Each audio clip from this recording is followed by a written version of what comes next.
Hi everybody, Giselle Grenier here from artplace.ca. For today's workshop, we're going to create our second alphabet visual journal prompt. The alphabet prompts are a series of visual prompts that I do on 4x6 watercolor paper, and these prompts basically they're to inspire you to create a piece of art based on this idea. So instead of saying, like a little piece of paper that gives you a theme, you actually look at a visual idea and create art based on this. Now, these you can also paint these as journal prompts. So what I'm hoping that you do is paint the prompt to give it to somebody and then create a painting based on this idea. You can create these actual prompts any size you want on any surface you want as long as it accepts acrylic paint. For the supplies, I have a variety of supplies around me. What I actually do end up using will be listed at the end of the video. Many times I end up bringing more in as I let the piece develop. Okay, I let the actual artwork guide me on the path that I want to go. So although what I have here is what I think I'm going to need, my artistic license says I can do what I want. So 140 pound cold press watercolor paper. This is Arches paper. You could use anything you want. I have it 4x6 size. I've got some torn book pages left over from another workshop I did. Okay, you can use a telephone book, newspaper, whatever you want. Some decoupage gloss. I'm going to use this for a resist and to glue the paper. I'm using DecoArt Traditions acrylic paint. This is artist quality acrylic paint. You can also use the DecoArt Americana line on the DecoArt website, decoart.com. They have a conversion chart for what you use with Traditions and Americana to convert the matching colors. Okay, and what I have is I've got all the paints into a little palette. Colors: carbon black, titanium white, raw sienna, transparent yellow iron oxide, transparent red iron oxide, phthalo blue. Okay, I also have some paper effects, which is clear, and dimensional effects, and this is paintable texture paste. Brushes. I've got a number 8 filbert, a number 4 filbert, and a 10-0 round. I'm probably going to need another brush to do the stenciling. That'll be my number 8 Bristle Bright, and that's about it. That's all we need. So what I'm going to do is I'm going to just kind of spread my stuff around a bit. I'm running out of room, and then we'll start working on this. The first thing I want to do is I want to glue this paper down, and I'm looking at because what I'm going to do is with the stencils that I have here, I've got a kaleidoscope stencil for a background. I've got a butterfly stencil which is going to be off here.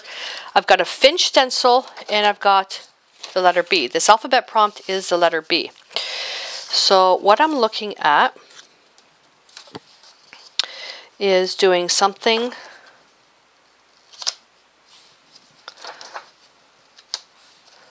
no, I want this stencil to show through the butterfly. I'm going to do this upside down like this. So like that. Then the bird. Okay, not sure where we're going to put the bird.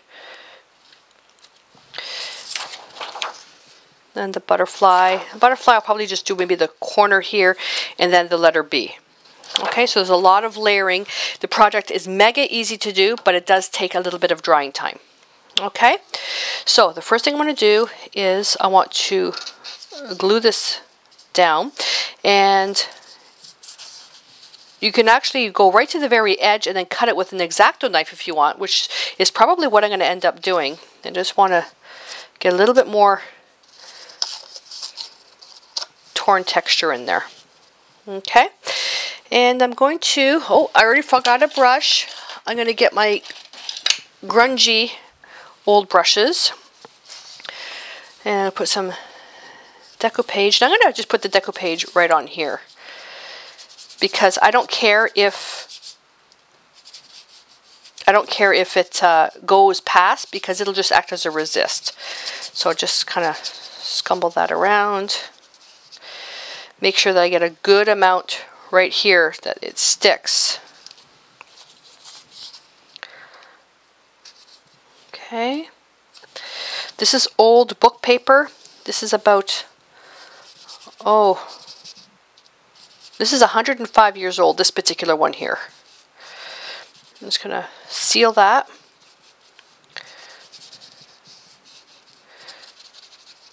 Okay, I'm also going to turn this over and put a little bit on the edge here, just to make sure it glues. One thing that's so frustrating is when I get stuff like this and when the stuff's not glued. Okay. No, I'm not going to say, well, now we have to let it dry, because I'm going to show you something. I'm working on a Ranger mat, Ranger Craft mat, which is non-stick. Okay, so we have this, right? You can use masking tape, but what I like to do is I'm going to put it down here, and it is a bit sticky, and then start pulling. And what's happening is that some of the book page is coming up. I have to let it sit a little bit more. I may just actually use masking tape. See, the book page is starting to come off. This will come off very easily. Okay, but what I'm trying to do is actually tear it from here. Okay, it just pulls off a little bits of layers. Okay. Oh, there we go. Masking tape and just rub it. It distresses the letters.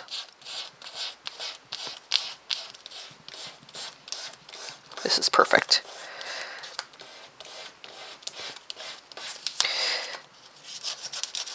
And I'm going to work the edges. See, I did an ATC like this, and it worked perfectly. I think because it was really, really wet. There we go. Just basically I'm tearing. Well, let me get a close-up so you can see what in the world I'm doing.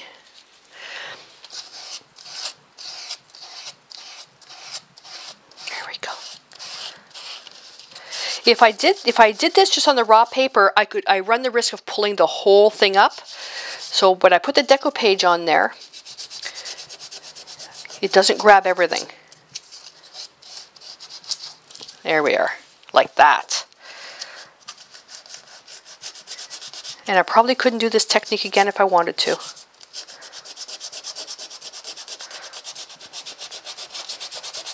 Good old masking tape. Okay, like so. Now, what I want to do,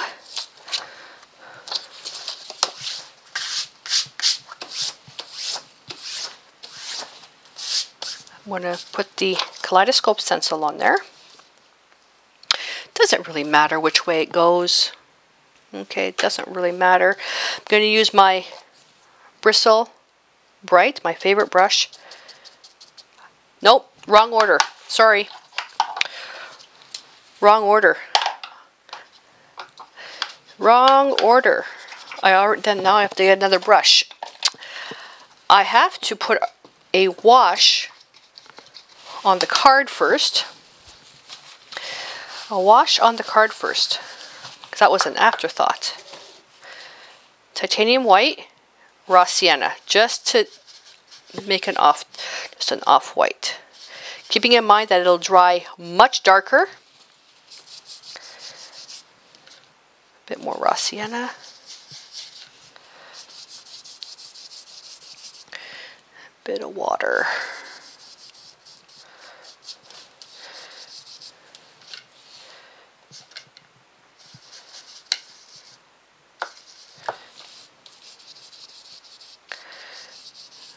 And if I have any paint left over, I'll just paint the back.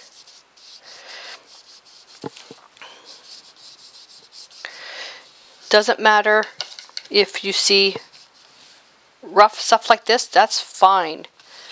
That is totally fine. I can even take some paint and purposely put some in like that.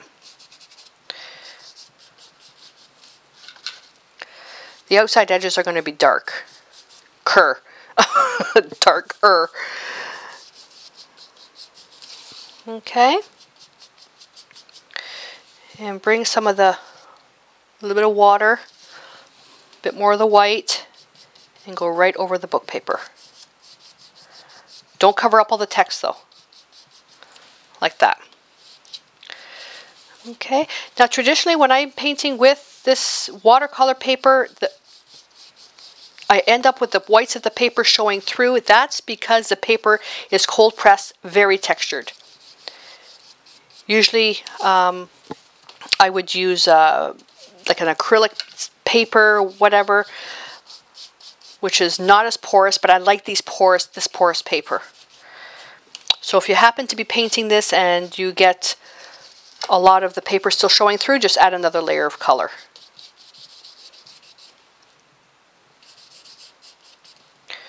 Putting a bit more white in here.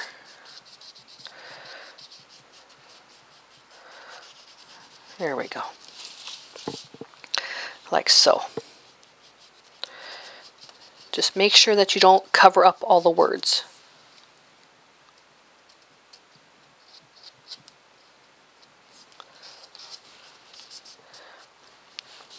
Okay, like that.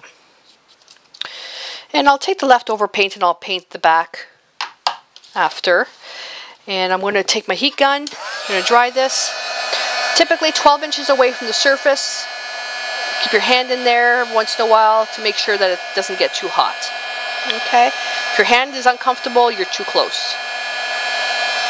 Now I'm covering a lot of the material, the basics, I cover in every single video. I want to make sure that any beginners or people that are new to, making fun art, I want to make sure that they don't end up at the end of the video wondering how did she do this. Okay, so I'm gearing this more to beginners. So if you're advanced or know what I'm doing, you've watched my videos, just fast forward to the next section.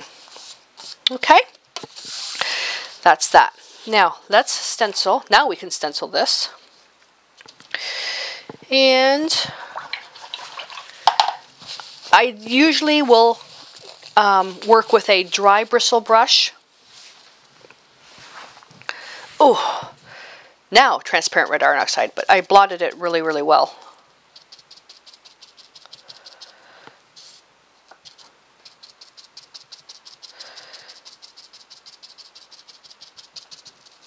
And don't move your stencil. Oh, and I assume that you're watching this first. Get a baby wipe handy. I forgot to get one out. Make sure your stencil doesn't move. I've done this so often. You can tape it down if you want. The thing is, the stencil's bigger than the card. Excuse me. That in water. Oh, reach for a baby wipe without moving.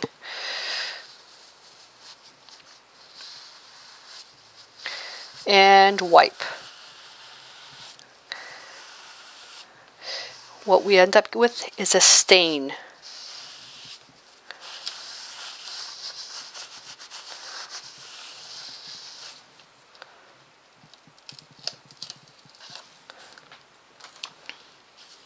Okay.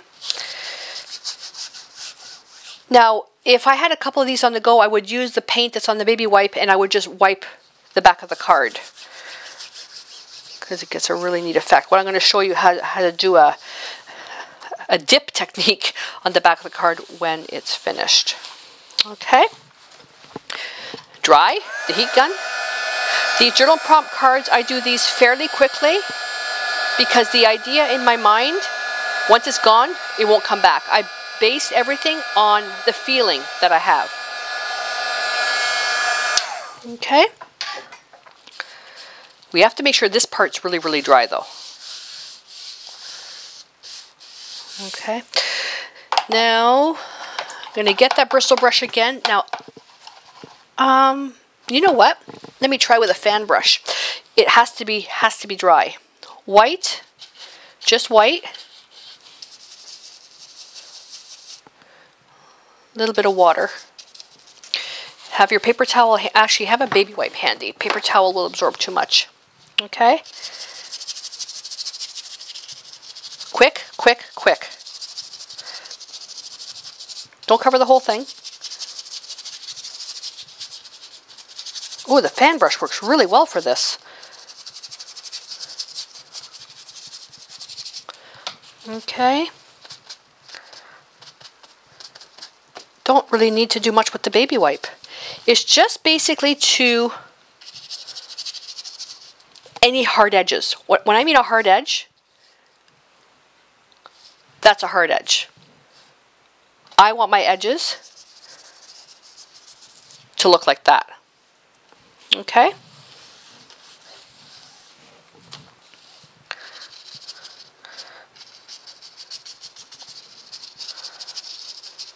And then we're actually going to put transparent red iron oxide and bring it right into the middle. The birdie is going to be stenciled black, so the more contrast, the better. Just make sure that you don't lose what you have underneath. Now, where's birdie going to go? Let's put birdie, I'm not going to have room for the butterfly, you know that? I'll put the butterfly underneath the letter B. So I got to come down a little bit more. Oh, see, that's a hard edge. Okay, that's a hard edge. You know why? A little bit too much paint. It's also too opaque, because now I can't see the letters.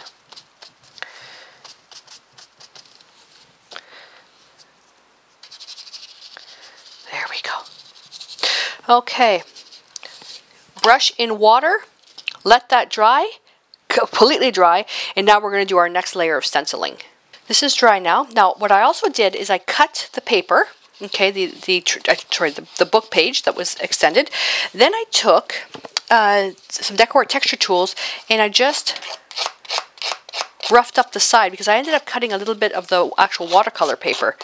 And this actually roughs up the edge. You don't need any fancy tools for this. You can even use an old credit card. You can use scissors too, but I'm really bad with scissors and just do this. Okay, I prefer this because it's nice and soft. It's got the teeth, so you can do it on different angles. Okay, now let's stencil the butterfly. Now what I'm going to do is we're going to be putting the transparent red iron oxide over. So the butterfly I want to put here, but the butterfly I want to have it like a resist. So I don't want to use decoupage because I don't want it to be completely transparent. So what I'm thinking, I'm going to actually use transparent yellow iron oxide so I get some color underneath. And I've got the butterfly. See what I'm looking at doing. I want to put the butterfly here, but it's too big. What I should do is just get the actual smaller stencil than the letter B. Yeah, that's actually going to be nice. So right here. Okay, and hold that down.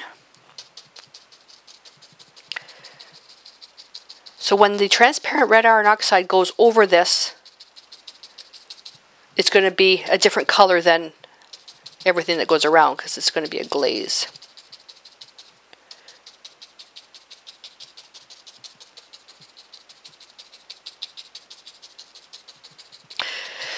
Excuse me.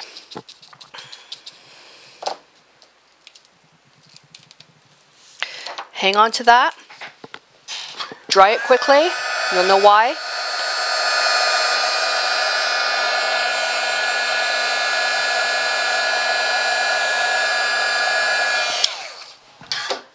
Flip it over. Put the stencil back on top. Oh, I need a baby wipe. Sorry, this you got to do fast. Clean the stencil right on top of the paper. You're going to be pushing the paint right back into the paper. See? Now I've got paint left over. I could just do another one upside down. Pick up the paint with the baby wipe and just go right back, oops, right back over it.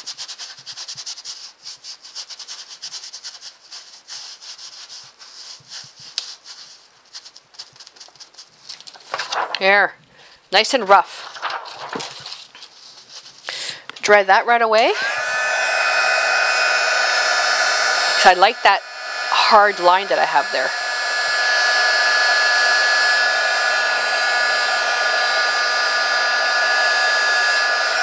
Beauty. I love stuff like that on the back, because then when I come in and put like a lighter color or a wash of color, that's going to show through. So with this, what you can also do, if you want, that's totally up to you, you can put this back over with a small brush and come in and just stencil black inside. I'm not going to bother with that. Let me just put that aside there. And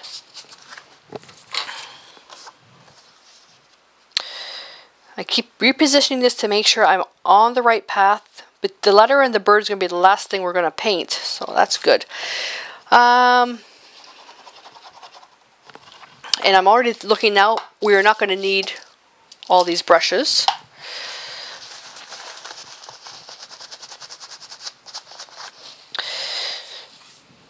I need to what? I need to, I'm missing a step here. No, I'm not. Transparent red iron oxide. Okay. Slowly. Okay, and have a baby wipe handy. That's what I'm missing. I'm missing my kitchen wipes because I'm out. Circle, circle, circle.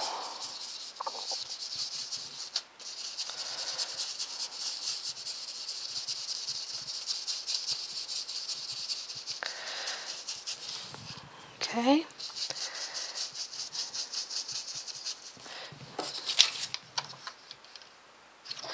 What you want to do is try to leave the light behind the birdie. Now see, when we go over the butterfly,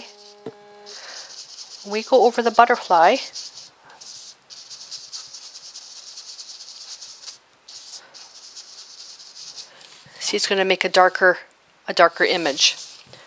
Almost invisible. Try not to put too much though. And make sure your butterfly is dry.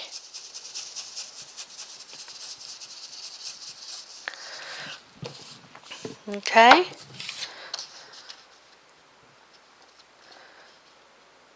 Yep, that's actually really good. And then the letter B will go right on top of the butterfly. I could move this up a bit. I'm going to lose some of the branch, but I can stencil the bird and then move the branch down. So you can stencil it two ways. No, I can't move the branch down. I have to, because then I would have to not put this in. Okay, so you can manipulate the stencils too. Then I can see more of the butterfly. And go here. Now I'm going to stick with my original thought. I like this here. B for bird and butterfly. How cool is that? I'm not going to use the dimensional effects. Decided to not bother with that. And I was going to do the butterfly in that, but the butterfly is, I like this design that I did better. Okay.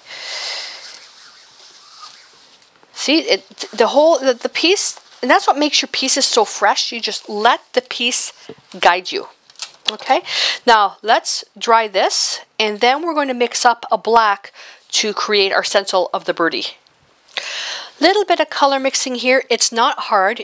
Sometimes I use a lot of Prussian blue, and there's Prussian blue, the true Prussian blue, which if you look it up, depending on the manufacturer, you have a pure Prussian blue and you have Prussian blue hue. Some people say that the original Prussian blue, the single pigment Prussian blue, is fugitive. It will fade. Okay, it's not permanent. So we make up a Prussian blue hue, which is a combination of colors as an alternative. I haven't found, knock on wood, I haven't found Prussian blue, like I've been using it for a gazillion years, to be fugitive, okay? But you can easily make it, so we don't need to buy that pigment, because I use a very limited set of pigments. Prussian blue, a similar Prussian blue could be made with blue, a phthalo blue, carbon black, and white. Pretty simple, eh? So, because I'm going to be stenciling, I'm going to go back to my brush here. Okay, now I have a little palette knife here somewhere. Somewhere. Okay, well, let's pretend I'm going to take some black. I'm going to go right on here, okay? Because I won't need a lot of this. Start off with equal parts of phthalo blue and black. Mix that up. Equal parts of phthalo blue and carbon black.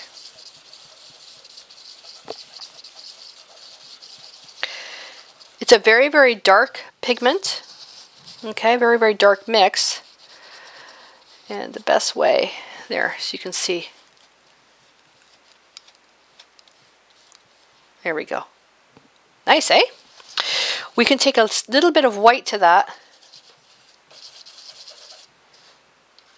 So we're not going to need any more. And you can make it as dark as you want. I like this mix here. And that's what I'm going to use for the bird and the bee.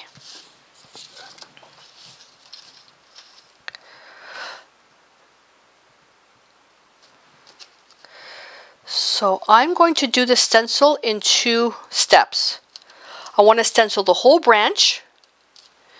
Then when I stencil the bird, I'm going to bring the bird a little bit closer to get his tail because I want this whole branch in here. So let's do the bird first.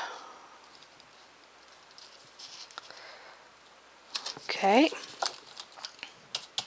And I'm going to get my heat gun. I'm going to repeat the same step. I'm going to stencil, dry, flip it over, wipe out the stencil on the back. Got an old baby wipe here handy. Prussian blue is mega, mega, mega powerful.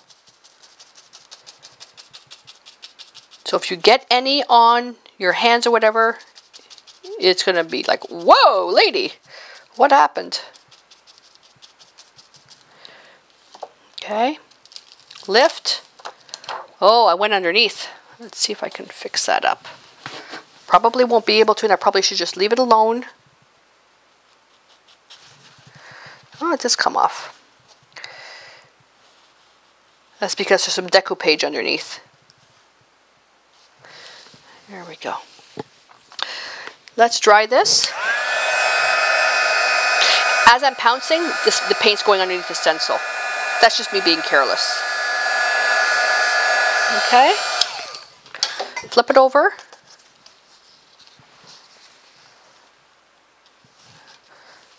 I could even do it upside down if I wanted to.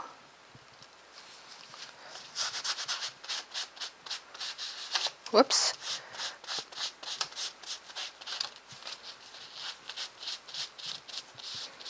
It's a great way to clean your stencils. Because these are a little bit big to just get thrown into a water bucket.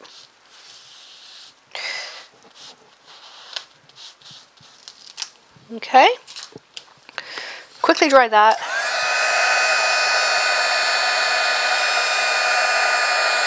The back, I don't care. See, I got a little bit of paint through here. That's fine. That's actually kind of cool. All right. Now the branch. So I want to bring the stencil right about here. A little bit of masking tape.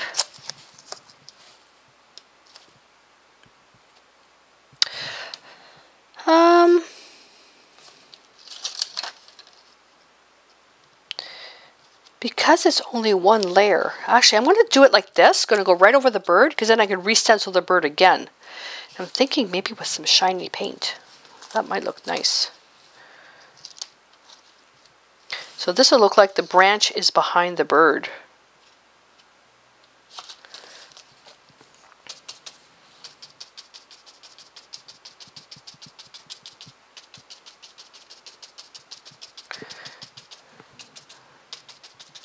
Oh, the stencil came up. Oh, I ripped the stencil. That's why everything's kind of flapping. I ripped the stencil. Make sure you don't go too far in. You don't want to get any in here. I ripped the stencil. Well, just have to get another one. That's me being careless. I work so fast. Did I rip the stencil? No, I couldn't have ripped the stencil. Okay, dry this real fast. And I'm going to re-stencil the bird with something else. You know what's calling to me? Dazzling Metallics. Dazzling Metallics is calling to me.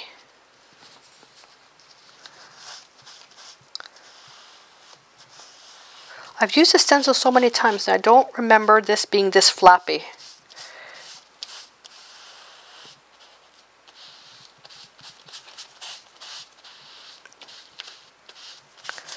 Oops.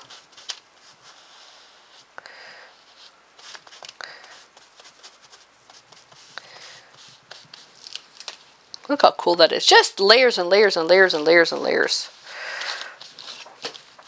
Okay. Let's put that aside. And I'm going to let this dry a little bit more. But what I want to do, I'm going to clean the stencil. I'm going to put the birdie right back on top. And I'm going to go over it with Dazzling Metallics Black Pearl. Now I'm going to be a little bit more careful with this one.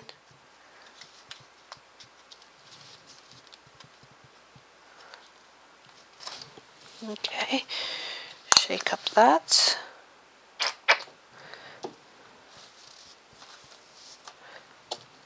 Take my dirty brush, go right into this. This isn't pure black. I'm going to take some carbon black in that. You can mix acrylic paints in with the Dazzling Metallics. There's nothing wrong with that. But now I've got so much paint here. Let me just distribute that. Work a lot slower.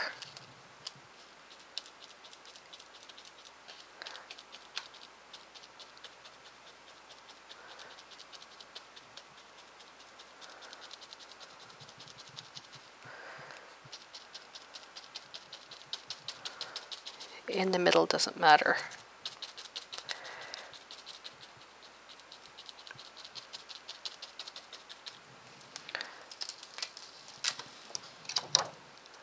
Okay.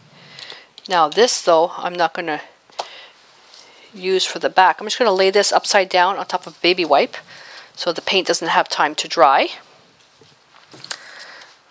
The letter B right here, same paint.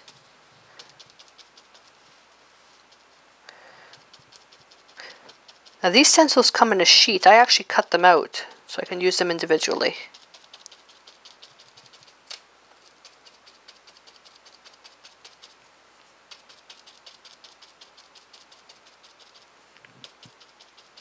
Just got to be a little slower. Okay, this one I can just put in a bucket of water. Oh, you know what? Oh no, I won't bother on the back. So I want to show you something else. Okay, so this brush can go in water. And now I'm going to dry this.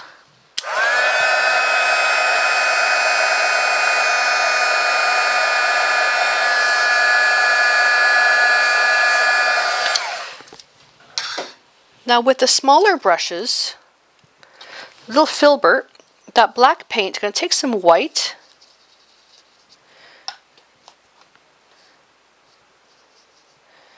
Into that.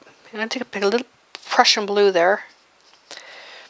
I'm looking for just a bit of a lighter color than what's on here. Okay, with a very, very dry stroke. And now I'm just going to, oh, I need a little bit more white than that. And I'm just highlighting the areas. So just keep it dry. Okay. And let's pretend the wing would be there. Now I've painted so many of these birds, I know anatomically where the stuff goes. If you're not sure, you can always just Google, do a search. Okay, like so. Keep it dry.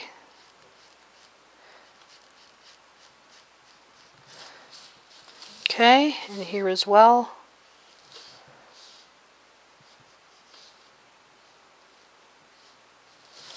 Like so.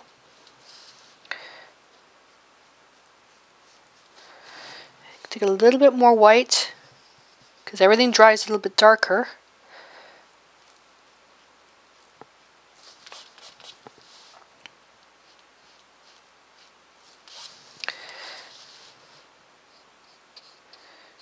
Do we want to put an eye in this birdie? You don't have to. He can be faceless. I'm going to take white in my little round brush. See, I thought I wasn't going to need them, but yep, I do.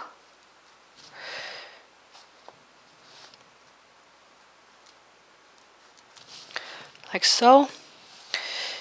And the eye, basically you can take the same paint. Okay, put a little eye there. And you're going to take black in the middle and make it round. And wherever you want to shadow it, you can just put a little paint in there to shadow it. Shadow the eye. Do we want to have a glimmer of highlight? Dip your brush into white and just touch a little bit. A bit more than that. There. Because it's not pure white, that's going to dry a little bit darker.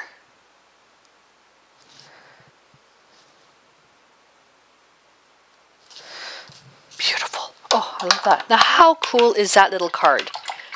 Right? How cool is that? So, what you can do too now to further build on this, this will be the last thing I do. I'm going to take some Paper Effects Clear.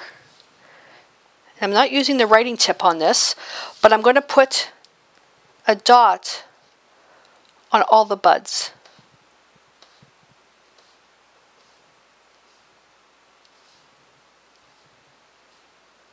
Like so. Okay. That's going to dry clear. Hit this on the table, which brings the paint back down. You can squeeze it a little bit. You can hear the air and just cap it. Now, from this point forward now, this is done, other than just letting it dry. But I can choose to further build upon this if I wanted to. I can take my large filbert, a little bit of water, and I can come in with a bit more transparent red iron oxide, and I can just deepen the corners a little bit, the edges. Make sure you've got good water in there.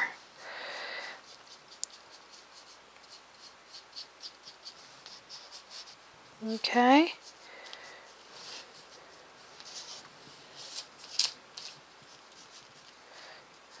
This probably should just wait until this is time to dry. When I say probably, and I still do it, because I want to see what happens.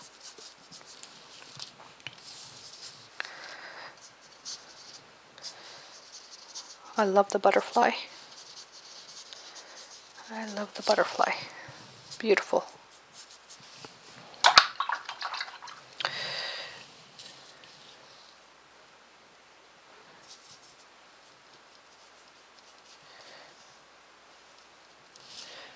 Okay, and now I'm going to clean that brush, blot it, and just pick up a bit of that paint. I like those lines, these lines here, I like that. Okay, while this is drying, I want to show you something really, really cool. It doesn't matter what brush you use. So let's use our fan brush. Whatever color you want on the back, we can actually really do a really nice, kind of like a distressing thing. So let's use transparent yellow iron oxide. Take a bit of phthalo blue. That'll, ooh, wow. Maybe not so much. How about a little bit of raw sienna? Oh, that's going to be wowie. Let's get some white in there. Water, lots of water. That's the key. Now what you can do is very carefully, like you should actually let your piece dry, but you can take your card, okay, and just drag it. And the watercolor paper on the back soaks everything in, okay? Then you can take a cloth and just dab.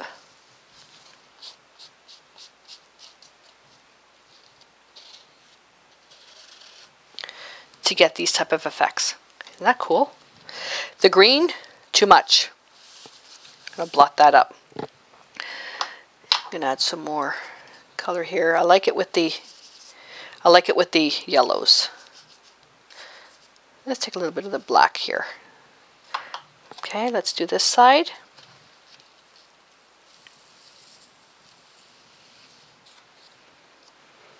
Okay, that's pretty. Let's take a heat gun to this. Always holding it down because I don't want any of this to get onto the front of the card. What this is going to do too, it's going to dry really dark on the edges.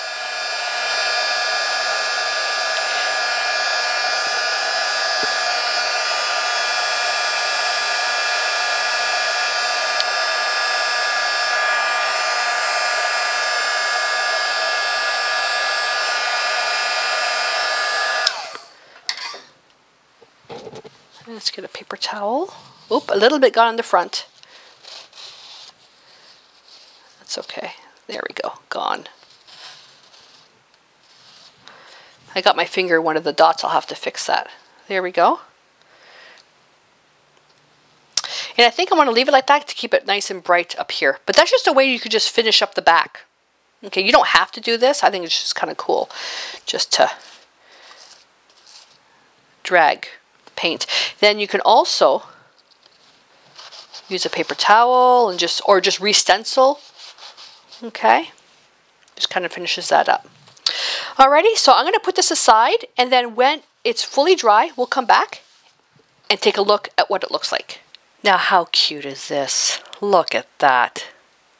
So it's all finished, and all that's left to do is back here.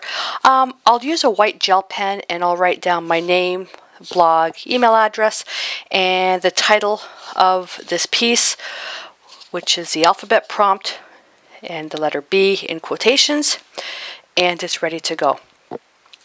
So I really hope that you enjoyed this, and I would love to see your version of the journal prompt card, and also a piece of artwork that you create based on this card. Feel free to check out my blog at artplace.ca, and if you love art journaling, join our group at creativeartjournaling.com. Until next time, stay inspired.